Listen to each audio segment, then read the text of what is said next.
maybe about 4 or 5 years ago, when I first started working at Rumi's Cave, and it's called Saints in the City, and I guess it's about times like this when people are really seeking like the divine, even when there's nothing in our visible world that calls us to Him.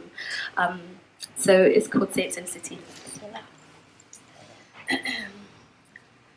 This is not a poem, more of a dedication to the patient, ones who seek God's face in the city, those who wait to catch the sunrise, even if only into grey skies, because it reminds them of the majesty of their Lord. Those who seek the sun's decline behind graffiti patterned railway lines, praying for orange and red light to paint blast the sky, because they realize if you look close enough, God always sends us signs. Even when street lamps dull the stars in the sky, they try. Even though high-rise buildings barricade the tri-line, they try.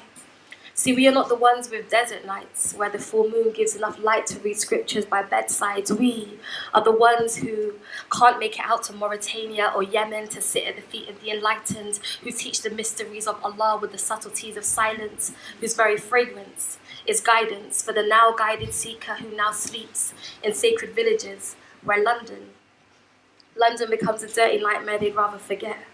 No street fights, no police sirens, no forced right children, no people trying to earn a living on broken pavements to pay rent.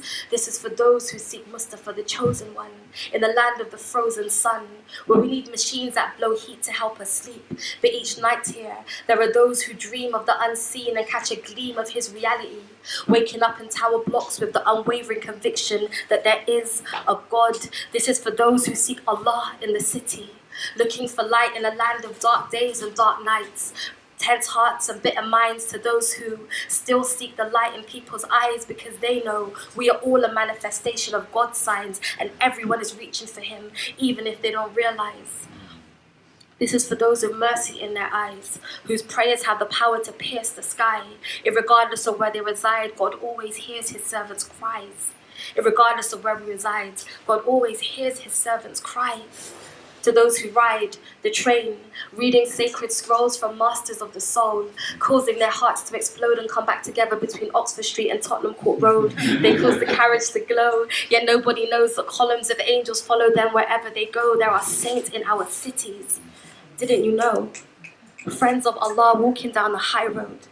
To those who clutch prayer beads tight, their intimate companions in the depths of the night, and as each bead passes through fingertips, His most beautiful name stain their lips, and they send prayers upon the Prophet until they no longer exist. Their bodies exist in a metropolis, but their souls have found bliss.